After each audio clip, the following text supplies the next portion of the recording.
You are listening to The Overwhelmed Brain. Today's episode is brought to you by GetOutOfTheMess.com. Let Asha, your Legal Shield associate, connect you to a legal insurance plan that's right for you. Quality attorneys at established law firms for about $20 a month. That price is insane. Are you annoyed by affirmations? Are you tired of that same old, rehashed personal growth advice that all seems to boil down to, think positively and all your problems will go away? If affirmations feel like lies and positive thinking feels like denial, then I want you to get ready. The Overwhelmed Brain is here to help you create the life you want now.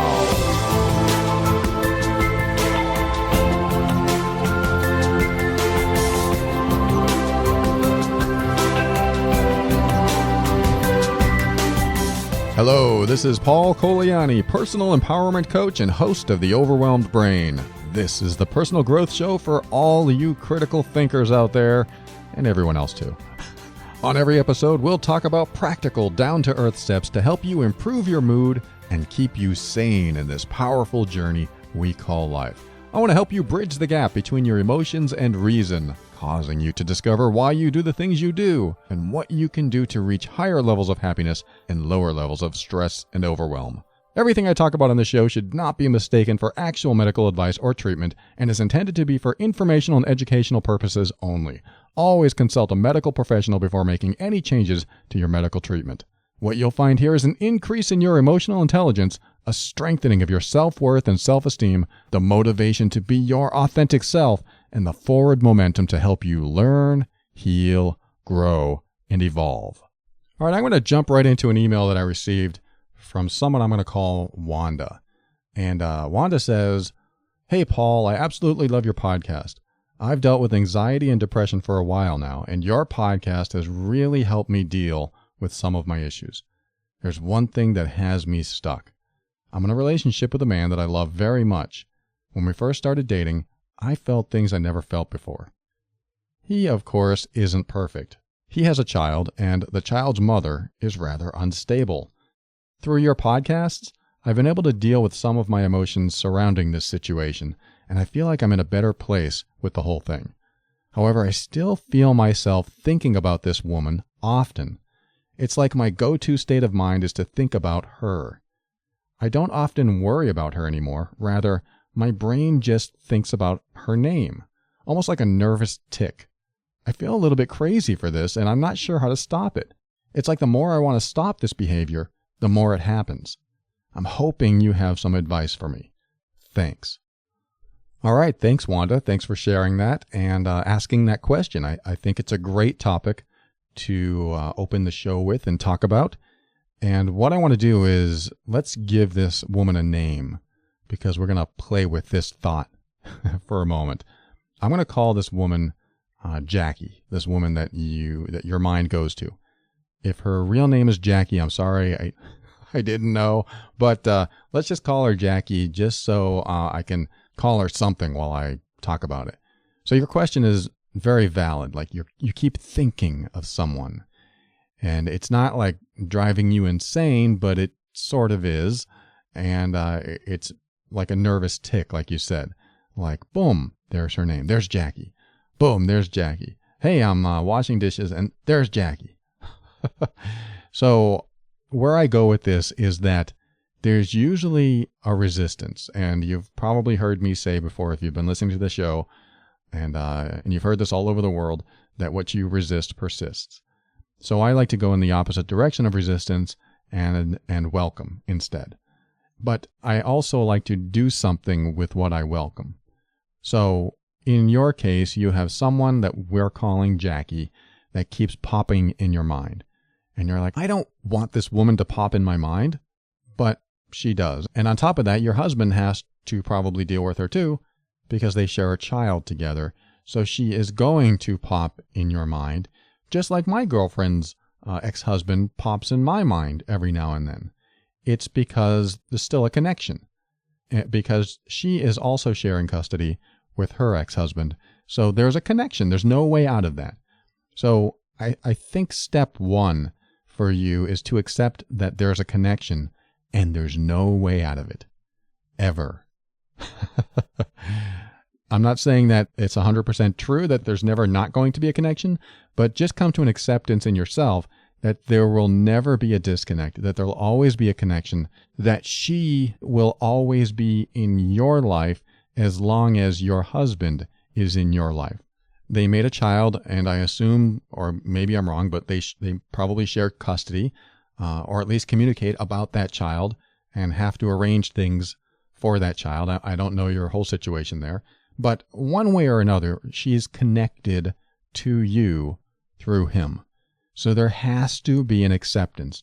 If you don't accept it, then you will drive yourself crazy. Then what you resist will persist. It will nag at you. It will be a nervous tick. It'll be that sliver that you can't get out of your finger. It's always there, and you're trying to dig at it, and the more you dig at it, the deeper it goes. So sometimes, or often, when you allow it to sit there, the sliver works its way out because the skin grows underneath it or something. Not always, but that does happen. And to make my metaphor work, I have to tell you that the sliver will work its way out if you just allow it to be. That doesn't mean you don't try to remove the sliver. But let's not talk about slivers. Let's talk about people. So you have this person that keeps popping in your mind, and you're like, okay, I don't want to keep thinking about this person. I have other things to think about. I have other things to do. I want to have a happy thought without this person sneaking in and, hey, there they are. So with the idea that what you resist persists, and I also add amplifies, then what you want to do is, instead of resisting, welcome it. Welcome the thought. This might actually be a Buddhist principle as well. You welcome the thought. You notice the thought. You observe it. And it comes into your life, and you just say, hey, there's that thought. Hey, there's Jackie again. Hey, Jackie. Now, you might have some resentment or resistance toward her as a person, but here's what I want you to do with that. So when you welcome this thought of Jackie, she comes in, hey, Jackie, I didn't know you were coming over. This isn't a good time. This is your brain. I didn't know you were coming over. This isn't a good time. Can we do this later? No, I'm coming in. Great. So what do we do? This is in your mind, thankfully, not for real. If it is for real, that's a whole different scenario. But in your mind, you can do anything you want. You can say, hey, Jackie, come on in. Here, have a seat in this room while I'm making dinner. And then you put her in the closet. And she's sitting there with the broom or the washer and dryer, who knows. And you just lock the door behind you. And, okay, you can stay in there if you want, Jackie. So every time you come over, you can stay in the closet. And she's banging on the door. Come on, don't let me sit in this closet. Well, I didn't expect you. I have nowhere else to put you. This is where you go. This is a little weird, but what you're doing is you're introducing a little comedy into your inner dialogue. Now, when you start doing this over and over again, making different scenarios, pretty soon those nagging thoughts become a humorous addition to your day. You have to be diligent and always add something comical to it, though. So let's just say that she pops in your head and you're like, okay, now what? There's her name again, Jackie. So what I want you to do is, in your mind's eye, go somewhere with Jackie. Hey, Jackie, let's go to the park. And you're walking through the park and Jackie slips in a puddle and ruins her dress. Now, that's kind of a mean thought, but it's your mind. You can do anything you want. And if you don't want her in your mind, then if she keeps visiting, that's going to be what happens to Jackie. So, okay, hey, Jackie, they're in my mind again. Let's go to the movies. And then you go to the movies and she sits down and she sits on gum. And now she's looking under her seat and there's gum stuck to her butt. So now Jackie's upset, and I don't know if that makes you happy or not. I don't know what kind of relationship you have with her. But if she's coming into your mind, then welcome her. And then just create some comical scenario so that when she does pop in your mind, you can have a little fun with it. what'll happen after that is the more welcome and the more fun you have with it, she will eventually disappear from your thoughts. Because my thought is that someone doesn't appear in your thoughts unless there's something about them that is significant to you. I'm going to guess that Jackie is probably very insignificant to you, which makes her significant, in a way. Because one thing you said is that she's unstable. So there's some sort of judgment there. I'm not saying it's a false judgment. I'm saying it could be a very true judgment. There could be an emotional imbalance in her, or she may do things that are just kind of out of sorts or unorthodox or looks a little crazy to the rest of the world. That could all be true. But I want you to welcome, if she appears in your mind's eye in some way, just say, hey, oh, okay, you're here? Let's do something. And then when you do it, it becomes comical and you get a laugh out of it. Because I have a feeling when she pops in your mind, you're not getting any laugh out of it. You're like, what the hell is she doing back? Why are you back? I don't want to keep thinking of you. So the idea is you're kind of poisoning the water for that thought to keep returning. You're treating that thought as if it were a real person that keeps visiting you. And because it's in your mind, you can do anything and play any scenario that you want. Okay, she visits and you make this scenario up and then she leaves with something that made you laugh. I'm not saying everything has to be mean-spirited, or I'm not saying any of that. I'm just saying whatever makes you laugh. Because adding laughter to something that might not feel too good in the first place can often negate the thought from happening at all. And that's where I'm going with this, is that eventually, as you welcome it, as it becomes funny, whatever you felt that's negative gets negated by something positive, something funny, and then the thought just kind of disappears on its own. And then one day you'll go a whole day without thinking of her at all. And then maybe 2 days will go by. And then maybe you'll have 3 days and then your husband will mention her name. Or you'll see something that reminds you of her. But it won't be so pervasive. So that's what I want you to do with that. Now, one other thing that you'll want to do for yourself is figure out what sort of negativity you hold against her. I'm not saying you have any negativity against her, but I want you to explore it anyway. If you felt anything toward her, what would it be? If there's any bitterness, if there's any anger, if there's any jealousy that she's somehow still connected to your husband, I want you to explore that in yourself, because if something's there, usually a thought will repeat itself when there's some sort of unresolved emotion behind the thought. So maybe it's not so much that she exists and she keeps popping in your mind. Maybe it's because there's an unresolved emotion inside of you that hasn't been addressed yet, that might need to be processed and released. And you might have to come to a welcoming of that emotion. Like, what emotions come up for you? Is there any bitterness? Is there any anger? Is there something going on inside of you? Maybe you think, if she just stopped behaving the way she behaves, then our lives would be better. That could be true. And if that is true, what emotions do you have going on with that statement? You can say something like, when she behaves that way, I feel what? When she does this, when she says this, it makes me feel what? And you explore that. And what you come up with will be what you can start working on. Because 99 out of 100 times, when you work on what comes up regarding other people, those other people tend to disappear from your life in one way, shape, or form. She may still be connected to your husband, which makes her connected to you, but whatever bothered you about her starts to go away. It starts to not exist anymore because the emotions inside of you have been resolved.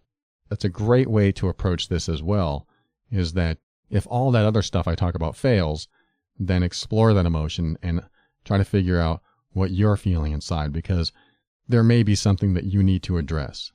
Sure, there are people out there that will drive us crazy no matter what, but there's a place we go inside of us to allow that to happen. We may think we're not allowing it to happen, but most of the time we do allow people to bother us. Like somebody comes up and continues to talk to you and talk to you and talk to you, and you're like, I'm late, I gotta go. And they keep talking to you and talking to you and talking to you.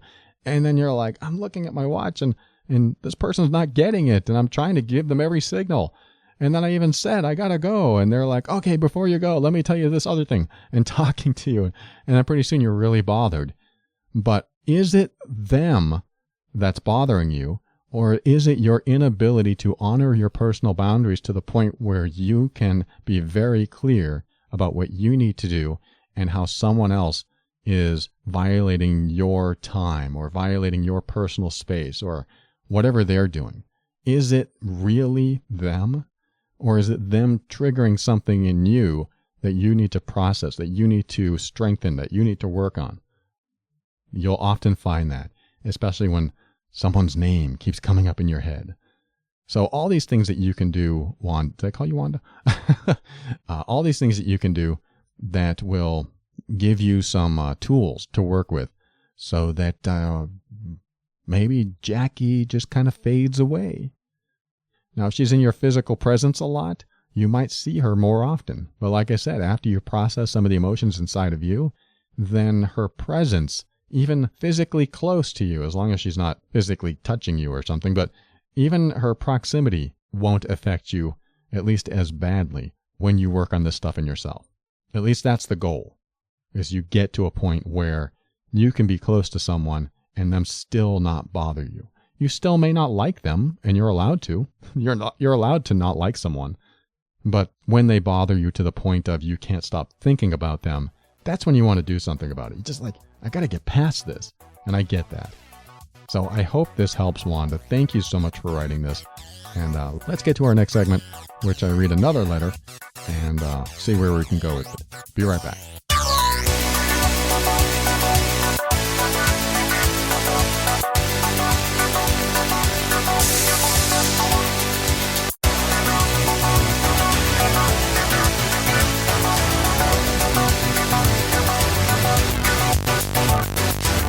I want to tell you about getoutofthemess.com. The last time Asha was on the show, she sang a song. And I didn't talk about Get Out of the Mess. I mentioned it a little bit. But Asha is a representative for Legal Shield. And this is a service that I use, that Asha uses. And she's had many calls on regarding, what can this service do for me? What can I do? Can I use it for my divorce? Can I use it for my speeding ticket? Can I use it for that company that keeps calling me and telling me I owe them money and I already told them I paid it off? It's like that company that called Asha and said, you owe on this timeshare. And she's like, no, I don't. I already paid that timeshare. That timeshare went to my ex-husband in the divorce. I don't owe anything on it. And they said, we don't care. You're going to pay us for it. They didn't care. They were bullies. And there's a lot of bullies out there. And, sometimes that is the debt collector's job to bully until they get the money. I understand that. I'm not saying I agree with it, but that's what they do. They bully some of them bully until they get the money. So she decided to call Legal Shield, and a lawyer called her back within like an hour or two, and she told him what was happening. And the lawyer's like, great, I'll write something up, I'll send it to them, and they'll leave you alone. And she's like, great. And that's exactly what he did. And she never heard from the collectors again. She shouldn't have heard from them in the first place. It was a ridiculous claim, and they probably knew that she had nothing to do with it, but they were seeking anyone to pay the bill. And since her name was once on it, they went for her. And some people will get scared and they'll buckle and they'll say, okay, I'll pay. And they pay, and then they lose out, and the debt collector wins, and they get the money for their client, and their client's happy, and everyone on that side's happy, and you feel drained of dignity, drained of money, and you're glad it's over, but then you think, what just happened? I just got bullied. What is this? And that shouldn't happen. Just because you're a single entity, you should not be bullied by anyone or company. Yes, there are times when you have responsibilities and obligations, morally and contractually, and you take care of those times. You do have to take care of your stuff. But what about when it's not your fault? What about when you've done everything right, yet you still get thrown under the bus? That's not fair. And that's why I want you to contact Asha. Call her at 678-355-8777 and ask her about this service and if it's right for you.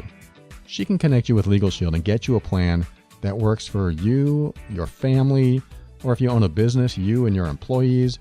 There's a whole lot of benefits to this plan, and I never want you to feel like you're being pushed around, bullied, or made to think that you're wrong when you know you're right. So if you're in the US or Canada, give Asha with getoutofthemess.com a call. 678-355-8777.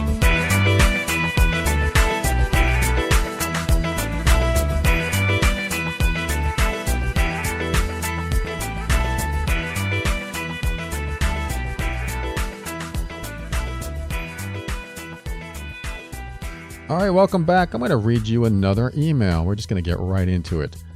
This is from someone I'm going to call Mary. Hey, Paul, I've been listening to your podcast for quite some time and it has done so much for me. I'm not sure if you've spoken to this subject previously, but I was wondering if you can address the issue of being condemned or disliked by your spouse's parents. I love my significant other to death, and we met when we were younger and less socialized and didn't think anything odd of our love for one another. As we have aged, we have noticed that we are completely opposite in the socioeconomic aspect. He comes from a well-off family and has a degree, while I do not. We have a very mature and loving relationship and didn't seek each other for superficial reasons. However, his mother, I put the emphasis on that, is indifferent towards me and even says contentious statements. I'm now doubting both myself and our relationship, and I don't want to associate with her because of it.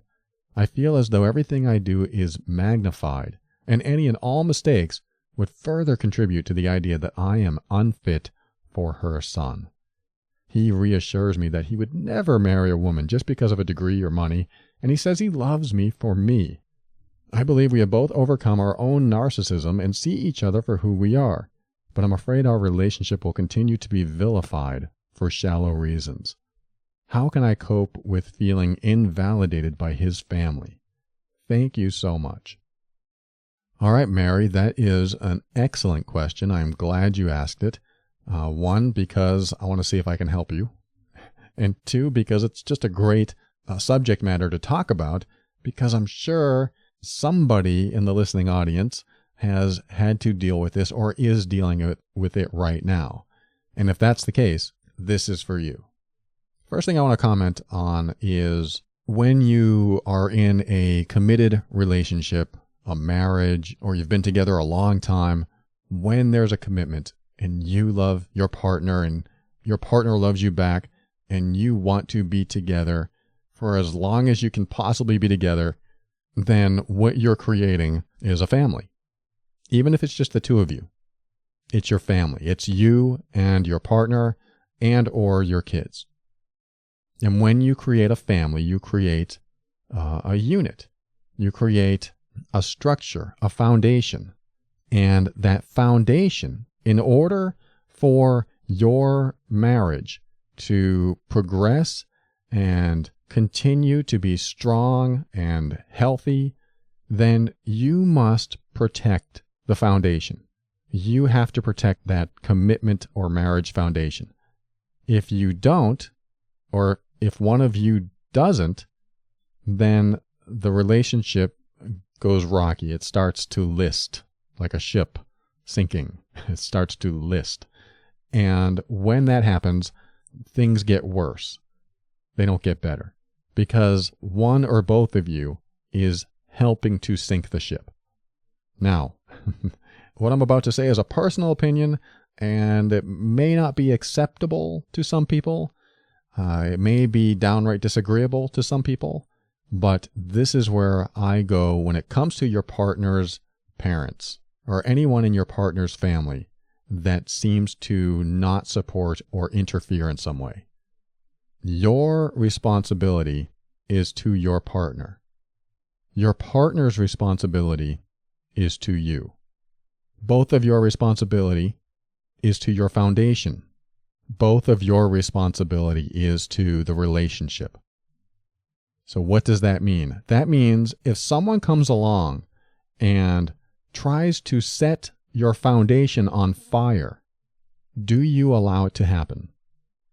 Do you just walk away and watch it burn? Or do you try to put it out no matter what? Or do you try to stop the person from setting it on fire? The right answer is you try to stop the person, because that person is a threat to your foundation.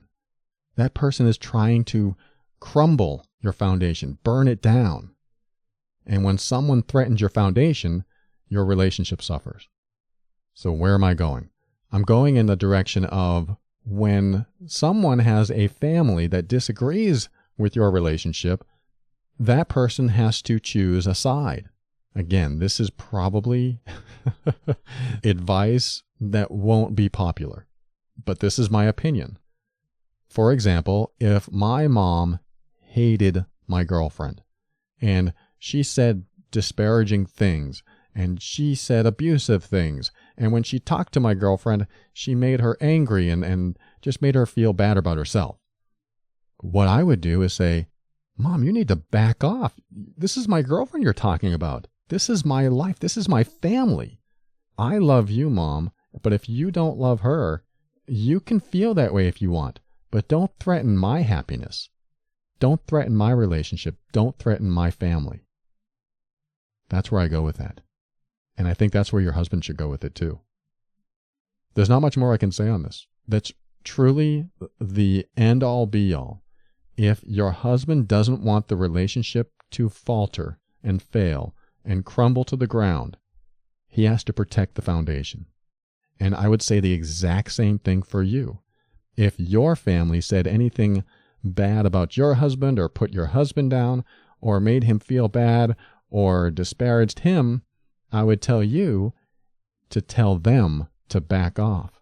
This is my family. This is my foundation. This is who I'm going to spend the rest of my life with. You may not like him, but I love him. You have to have that sort of conviction for this dynamic to work out.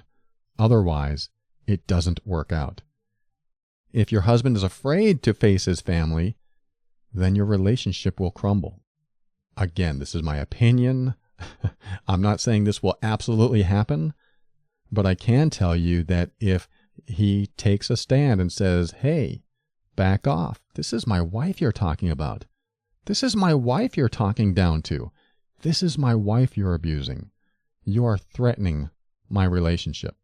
I'm not saying he has to say those words, but if he takes that kind of stand, that's going to change everything. Because it's his family. He has to deal with them. Yes, you are now part of his family, but he grew up with them. He is in their blood. It's possible that he could divorce you and he would still have his family. That family will never change for him. So what he needs to do is prove that you and him as a family won't change. And how do you do that? You protect your foundation. You protect that relationship. I don't often get stringent on this show. I don't often give you orders. And this isn't an order. I'm not telling you to do this absolutely. I'm saying that my belief is the only way to get through this and the only way to survive this is for him to stand up and protect the foundation, protect you, protect your relationship, protect your family. Because if he doesn't, I wonder who you'll resent more, his mom or him. I wonder how you'll feel if he never takes a stand for you. It won't feel very good. Now, you didn't tell me if he does this or not, so I'm making some assumptions here. But if he doesn't take a stand for you, the relationship, your family, then you're going to build, if you haven't already, resentment against him. And that's what will drive the wedge between you, not his mother. His mother is a factor in your relationship only because of what is being allowed in the relationship. I can almost guarantee if he says, Mom, you need to back off. I don't want to hear you talk to her like that ever again. that things would change. And he actually may lose his relationship with his mother. That's why I said he needs to make a choice. If it really is coming down to choosing his new family with you or keeping his old family, which sounds a little dysfunctional, I don't know for sure, that's just a guess, then he has every right to make a decision one way or another. But you need to know where he stands. This is not necessarily advice for you, but more advice for him. And he may not even listen to this show, but my only advice for you is to be aware where the onus of responsibility lies. It's not his mom. His mom's not going to change. She might, it's possible, but let's just say that's not going to happen. It's not going to happen. His mom's not going to change. It's not going to happen. So you have to follow a different angle. You have to follow a different path. And, you can also get to a point where things bounce off of you. You become resilient. You become not bothered by anything that she says. And that's fine and dandy. But since she's probably an integral part of your life and an integral part of his life, and it sounds like you talk to her often, then a stand has to be made or a decision has to be made so that this doesn't continue to deteriorate your relationship. Because I'm pretty sure your relationship's deteriorating considering what you just wrote here. So I hope this helps. I mean, like I said, there's not much else I can tell you here. I really believe that is one of the few, if not the only solution. He probably doesn't want to do it this way, but in my opinion, it's all about professing your love for the family that you're trying to grow in this world, trying to keep and enjoy and love, because his mom will eventually pass away. And what will he have? He'll have you. He'll have his foundation. He'll have his family. I'm not saying he has to be mean to his mom. I'm just saying he has to honor his boundaries, your boundaries, and the family's boundaries. So I hope I made that clear. I won't exacerbate the point anymore. You get what I'm trying to say. I wish you the best with this. Thank you again for writing. Send me an update if anything changes.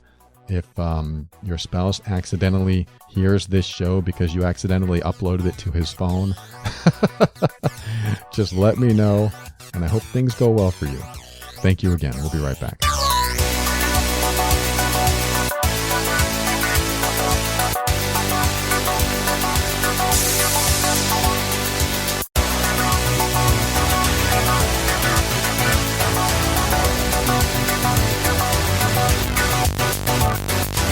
All right, I'm going to read another email. This is a packed show.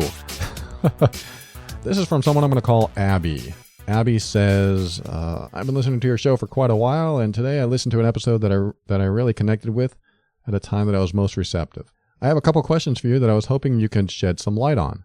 In reading about your relationships, which seemed solid and deep for a long period of time, I didn't find any insight into your personality or awareness level in those relationships. However, there seemed to be a great lack of awareness and insight about the relationship and yourself at those times.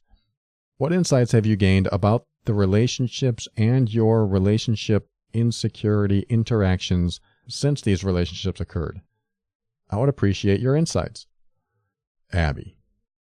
All right, Abby, that is an interesting question. I didn't expect it when I was reading through this earlier, and I had to really consider what you meant. And after rereading it, I think I know what you meant. You said, my relationship seemed solid and deep for a long period of time, but you didn't find any insight into my personality or awareness level, and that there seemed to be a great lack of awareness and insight about the relationship and yourself at those times. So I'm going to address that first. When it came to my relationships in the past, I was always a long-term guy. I always wanted a long-term relationship. I never wanted to date. I always just wanted to get into a relationship and stay in one. I didn't want to deal with anything else. Once I got into that relationship and stayed in it, that's what I wanted for the rest of my life.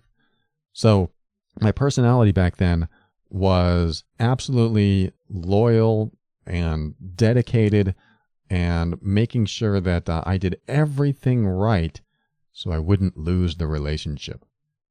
it actually was a little fear-based. And because I was in a relationship based on the fear that someone might leave me unless I did everything I could to keep them, including being Mr. Nice Guy, not letting anything bother me, not getting angry, then the relationship became dysfunctional. I brought dysfunction into the relationship because I was afraid I'd lose them if I didn't do all the right stuff. So my awareness of my own, like you said, insecurity and interactions was next to nothing. I didn't know I was bringing all this fear. I didn't know any better. I didn't know how to be in a relationship. I mean, how do we learn to be in a relationship? We typically learn from the people who brought us up. I learned from highly dysfunctional, people-pleasing, kind, generous, compassionate mom who enabled an alcoholic, abusive husband as our stepfather. And that's how I learned how to be in a relationship. Oh, you enable the addict. I get it. Oh, you enable the abuser. I get that. I thought that way. And I also thought, oh, you're supposed to please everyone and try to make sure that nobody gets mad at you. And oh, you're not supposed to lose your temper because if you lose your temper, then your partner may get upset. Oh, you're supposed to do everything your partner says. Otherwise, they may get drunk and hurt you. I mean, these are the beliefs that we take from childhood because of the relationships that we're exposed to. We learn how to relate to others by our relationship with the people that we are growing up around. And so our relationships are what they become based on our past. That's what I did. I brought in dysfunction. I brought in a lot of fear into my relationship because my mom grew up in fear and us kids grew up in fear because we never knew what to expect. Some of us got it worse than others, and it was not pretty. And we didn't have a good role model for relationships. We had what we had, and then we all got into relationships that failed in one way or another. I think my oldest sister is in maybe the longest relationship of my entire family. I don't know how she did it, but she found a great guy, and she's very compatible with him. And they've lasted a long time, even though I know that she's experienced a lot of hardship along the way. And I'm sure she's had failed relationships in the past that caused her to question, what am I doing wrong in these relationships? Or I keep meeting the wrong guy. Like maybe she kept meeting our stepfather. You know what they say, like, you marry your mom, you marry your dad. That's because you find someone who's very much like the people that were role models for how to be in a relationship. Those people aren't always functional. Sometimes they're very dysfunctional. And so we bring these perceptions and belief systems into our relationships, which is what I did. So I had, maybe 4 or 5 major long-term relationships in my life. And it was mostly fear. My awareness or unawareness, I should say, was of my fear. And because I feared, I acted differently. Whenever you fear in your relationship, whenever you bring fear and you act from a place of fear, even if you don't know you're fearing, because I didn't know I was fearing, but whenever you're acting from a place of fear, you're going to get different results. You're going to create circumstances in your relationship that don't work out for the best, typically. Now, a fear-based relationship can work if you are both afraid that you're both going to leave each other, and then maybe you'll people please each other to death, figuratively speaking. But you don't often see 2 people pleasers together. You often see a people pleaser. I mean, I'm using people pleaser as an example. You often see a people pleaser with someone who takes advantage of people pleasers. That's often what happens. Not always. I was a people pleaser, and the women in my life didn't necessarily take advantage of me, but it can happen often. So yes, I was insecure in my relationships. I was so insecure that I didn't want my girlfriend or my wife when I was married to leave. I didn't want them to go out with their friends. I didn't want them talking to other people. Not so much my wife, but previous to my marriage, that was more prevalent. I didn't stop them from doing that stuff, but I felt hurt or scared inside. I felt abandoned inside. I wasn't aware of that then. I just knew that it wasn't right. I had this judgment. It's not right to do that. Or if you go out, I want to know exactly where you're going and what time you'll be home. Or I don't want you to eat that food. I don't want you to get a tattoo. I don't want you to ride a motorcycle. I mean, I had all these thoughts and judgments against the women that I was with that it was hard for them to live with me. It was hard for them to see me as an equal because I wanted to dominate or control. I shouldn't say dominate, but control. I wanted to control their behavior. I wanted to control their actions because I was afraid, because I was insecure. And so all of my behavior came from that fear. Now you ask, what insights have I gained since these relationships occurred in my life? And I would say one of the most powerful lessons I've learned with relationships in general is when you adopt the attitude that I just want my partner to be happy.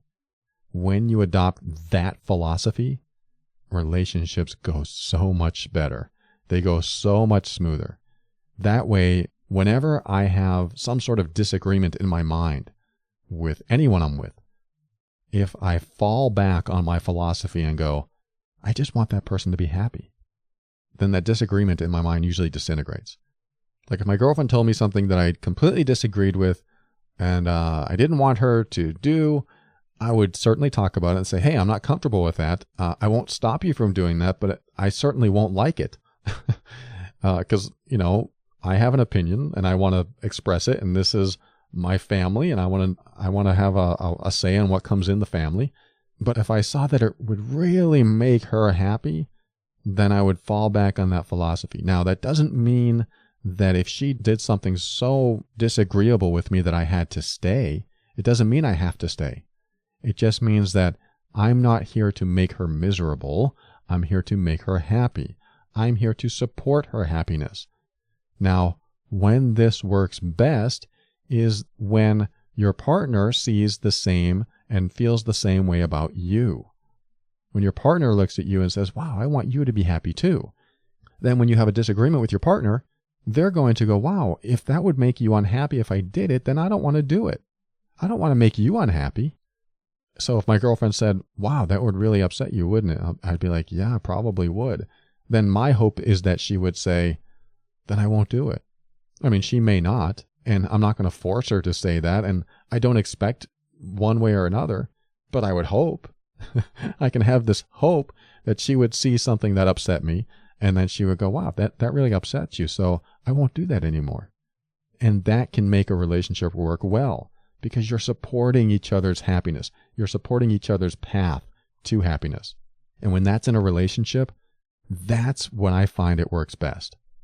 Because think about it. If you have the philosophy that I just want to support my partner's happiness, will you do things that might upset them? You might, but it's not your intention. And you'll have a good ethical and moral check-in system. Like, I really find a coworker attractive. Should I cheat? Wait, that doesn't make my partner happy. That's a problem. I mean, that's an extreme example, but that's a good example of testing your philosophy. Like, if my philosophy is to make my partner happy, then of course I wouldn't do anything that would upset her or him. Of course I'm not going to do this thing to upset this person. I'm not saying I face this in my relationships, but in general, I like to evaluate the things I do against that philosophy. Is this going to upset my partner, or is this going to make my partner happy? It's like you're in the grocery store and you go, I bet my partner would love this. I bet my husband or my wife would love this. I'm going to get it for them. Or are you more like, my partner doesn't like when I drink, but I don't care. I'm an adult. I'm going to drink anything I want, anytime I want. And you bring home a 12-pack of beer. Doesn't make your partner happy, but at least you're getting your way. But I don't really think your relationship's going to grow and prosper and be strong. This is all my personal philosophy. I'm not trying to pound it into you. I'm just saying this is what I've learned about my interactions, about my relationships, and where I go in relationships, is that I like to support the happiness of my partner. It's a huge lesson. And another huge lesson is to turn off my judgments. Because I was so judgmental about the things that my partner did, that obviously doesn't support their happiness. That just makes them want to resent me. That just makes them feel uncomfortable around me. And absolutely, and this is even a bigger realization, is that almost always your partner wants to feel safe with you. And for me, I was highly judgmental in most of my relationships, which made them feel unsafe with me. My partners felt unsafe with me, and my relationships were destroyed because of that. That's not the only reason, but that's, I would say, 90% of it. That was a big reason, that my partners never felt safe with me. And if someone doesn't feel safe with you, they can't trust you. They might not believe you. They might feel like you're lying or deceiving them. Or they may not be able to trust that you'll pull through if something happens and you want somebody to protect you and they don't. When you lose the feeling of safety, of trust, because it's such a high level value in almost all relationships, things will break down. And because I destroyed that safety and trust, my relationships broke down. So now I make sure that my partner always feels safe with me, even when I'm mad. If I get mad and I want to yell, which is rare, but if I have to speak loudly because I'm trying to emphasize something that I feel strongly about, it's still not to attack. It's only to express myself. As soon as it becomes an attack and I'm pointing the finger and I'm saying, you're wrong, you're the problem, I'm blaming you, they don't feel safe. Why would they want to stick around with someone who makes them feel like that? They don't feel safe, and then they start feeling bad about themselves. They start not trusting their own decisions, and a lot of other dysfunctions start to appear in them, in you, in the relationship, and it gets worse and worse and worse because it's more one-sided, more controlling, and because you want the love to be there, but it's not there, but it's there sometimes, but it fails because all this other stuff is going on. Then it becomes crazy making and emotionally abusive, and all kinds of things are happening after that point. So I really think that safety is a huge factor in something that I learned along the way after having quite a few hurtful breakups. So that's all I'm going to answer with that. I hope this helps. Thank you, Abby, for writing. That was a great question. I don't often get asked questions like that. I thought it was an interesting exploration on my part, going down that old road of relationships and discovering what I have learned along the way. I hope my lessons in life have helped you as a listener of this show. I hope you gain some wisdom from my experience, and I hope I continue to learn from my own experiences and from the experiences of my coaching clients. I always want to keep learning and understanding so that next time something comes up, I have some more tools, some more resources from which to draw so that I am even better next time around. Hopefully I've learned everything, and now this relationship's going to be fantastic and going to last the rest of our lives. But if there's still more to learn, I'll probably have to go through it. And I'll share it on the air, and we'll see what happens. How about that? Thanks for listening today. I'll be right back with some closing comments, and then I'll end the show and say goodbye. Be right back.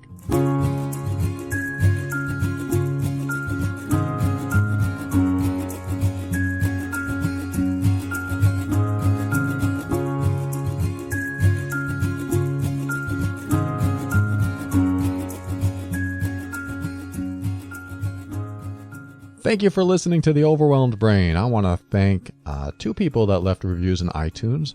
I don't think I've read this one yet. Janella102. Thank you for your review. Very much appreciate that. And someone by the name of, this one should be interesting. It's either Babusa or Bub USA. Thank you so much for your 5-star reviews. I appreciate you, and thank you for valuing the show and reviewing it and letting the general public know that, hey, this is a pretty good show to tune into. I appreciate that. Thank you. I also want to thank Asha with Get Out of the Mess. Go to getoutofthemess.com or call 678-355-8777 and find out if this legal insurance plan is right for you. We pay like, what, $20, $22, $24, something like that for the family plan. It's really inexpensive, especially for what you get. And there's a whole lot I haven't even mentioned that they can handle. So I highly recommend you go to getoutofthemess.com or call Asha today. And I want to tell you about the Overwhelmed Brain book. It's on Amazon. It's in Barnes & Noble. It's a physical book you can hold and read and take on a plane or take to a field and read by a stream while the birds are chirping. And it's a book about you. It's a book about helping you get to a place of full self-empowerment. But if you've been listening to this show for the last 3.5 years, you probably don't need it. Because everything I talk about on the show eventually ends up in the book. However, what I do with the book is I walk you through the process sequentially, like what's step 1, what's step 2, what's step 3. And of course, you can highlight things. And I always like the idea of having a book in my hands. There's just something about opening to any page and going, yes, that's insightful. That's what I'm going to apply to my life. So I recommend the book. I'm a little biased. It's called The Overwhelmed Brain, Personal Growth for Critical Thinkers. Find it at your bookstore today. And I want to thank the patron members. If you're in the TOB patron program, thank you very much. In fact, we just had an episode I really liked doing. It was on procrastination and how to crush it. And I mean crush procrastination. I think it works for most people. I haven't tried it on everyone that I've ever met, but I've got some pretty neat ideas on how to crush procrastination. So if you're interested in something like that, or other private episodes, or worksheets, or group trainings, or even email coaching, consider joining the TOB patron program at patron.theoverwhelmedbrain.com. It's not only a way to get all that stuff, but it's a way to give back to the show too. So if this show helps you out, then that's a neat way to show your support. And I do appreciate you. If you're in the patron program, thank you so much. You're a big part of helping this show continue and grow. And whether you're in the patron program or not, I want to thank you. If you've purchased a book or a worksheet or used the Amazon link on the website, that's a great way to give back too. Go to theoverwhelmedbrain.com and click on the Amazon link every time you shop. Drag the button to your desktop, and every time you go to Amazon, click on that link, and that helps support the show as well. We definitely appreciate it. And finally, thank you to Kevin MacLeod of Incompetech.com for some of the music transitions in The Overwhelmed Brain. My final thoughts are going to center around what I've been going through, well, my girlfriend and I have been going through for the past week. Last week, she got foot surgery, and because of that, she's been incapacitated for a while. And because of that, I've had double duty around the house. And now I do my fair share of cooking and cleaning and keeping up with everything. And I think she appreciates that. But now I must do just about all of it. I'm not complaining about it. I'm saying that it's an interesting perspective that I didn't have before. The perspective is, wow, is this what it's like to be a single person raising a child? Now that sounds kind of, I'm not comparing that because I appreciate doing this stuff for my girlfriend. This is only temporary. It's only going to last maybe, I don't know, a few more weeks before she can be able to get up and get around. But I just had this observation recently of like, wow, so this is what it's like. And, I've never had children. So it's something that I've not been able to relate to. So I had a new perspective. I mean, I realized, wow, pretty much what happens when you have someone that really can't take care of themselves in many ways, you have to forego your own needs. You have to. If my girlfriend is hurting, I really can't say, I'm busy. I really can't say, I'm reading a book right now. I really can't say, I'm working right now. That's not an option. Those options, they tend to go away or be delayed. So my perspective has been more of appreciation for those of you who have to take care of children on your own, who have to take care of disabled people, who have to take care of people that really can't take care of themselves, young or old. I have a new appreciation for that because it changes your entire life. When someone else's needs supersede yours, when what they need is more important than what you need, then it's kind of the opposite of what I teach typically, isn't it? I mean, you may not know, but I typically teach that you need to take care of yourself first, and then you could take care of others. You have to make sure that you show self-compassion first before you take care of anyone else. And when you have someone that has a lot of needs, a high level of needs, sometimes you have to skip things for yourself. Sometimes you have to forego your own needs and take care of someone else because they need it more. But the difference is that person may have a disability. That person may be too young or too old or too challenged in some way to take care of their own needs. And whether you signed up for it or not, here you are foregoing your needs for them. Now, it's not a total foregoing. I mean, it's really more of a suspension of your needs until you can do it. But I've had many late nights because I've spent a lot of days doing things that are required for her to keep her foot iced and keep her fed and keep the house clean and all kinds of things that pop up throughout the day. And then I have to work kind of late at night answering emails at like 2 or 3 a.m. sometimes. And it was just eye-opening for me to go, wow, this is a lot of work. I don't know how some of you single people raising children do it. So what I'm going to say to you is, I applaud you. I respect you. I cannot believe how resilient you are. This is a new perspective for me. If you're a caretaker for anyone and people around you don't understand, I understand. And I've had it easy. She's a joy to serve. I love taking care of her. And it's still foregoing many of my needs or suspending many of my needs until I can get to them. I think that's an important lesson to take anywhere. It's sort of like a friend of ours was telling us, what restaurant was it? Oh, Waffle House. A friend of ours told us that he worked with some executives at Waffle House like in the 70s or something. And he said that when you're in, I forget, some high-level district office of Waffle House, you actually have to, once a year, work an entire week at a Waffle House yourself as this executive. So and that gives them an idea of what the front line goes through. That gives them a new perspective. That gives them exactly what they need so that when they make decisions as a whole for the whole of Waffle House, that they do it from a place of, I've been there. And I think that's so important, is that when you're listening to someone's advice, hopefully they've been there. Hopefully they understand. Or if they haven't been there, there's a huge amount of empathy and sympathy and understanding of your position. And I love that story that the executives have to work a week at a Waffle House. I don't know if that still goes on. If you work at a Waffle House, let me know. But the idea that somebody has to do that is pretty cool. And you can tell Waffle House is one of those restaurants. I don't know if you've ever been to one.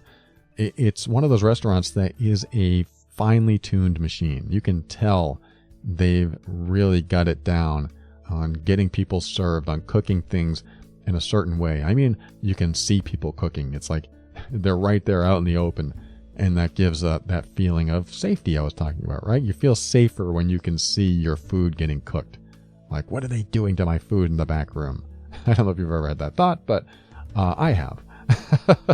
And like, did it fall on the floor before I got it?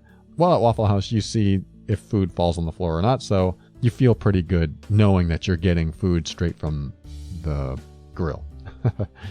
And no, this isn't an advertisement for Waffle House. That's just what came to my mind. And it kind of relates to the story I was just telling. So I thought it was neat. I think it's neat to step in someone else's shoes and experience what they experience so that you can finally understand. Just another quick story. My girlfriend worked with this guy that said, my wife has it easy. She stays home with the kid all day and does nothing. And I heard that and I was like, oh, uh-oh, what'd you say?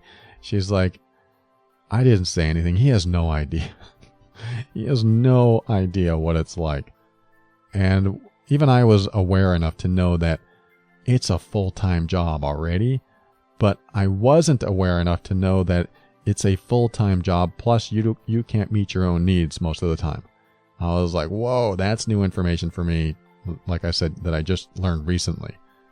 But to hear someone say, my wife has it easy. She does nothing all day. All she has to do is take care of the kid. And he's like, I would trade with her in a minute. And I'm thinking, buddy, you don't know what you're talking about. So keep that in mind whenever you think that someone else has it easy or they're not suffering. Do what they do. See, spend a week with them. See what it's like. And especially keep an open mind, because that will help you get a better understanding. And the more you understand, the more you get to step into your power and be firm in your decisions and actions so that you can create the life you want. I want you to always take steps to grow and evolve. And that might mean spending a week on the front line at a Waffle House. You are powerful beyond measure. And above all, and this is something I absolutely know to be true about you, you are amazing.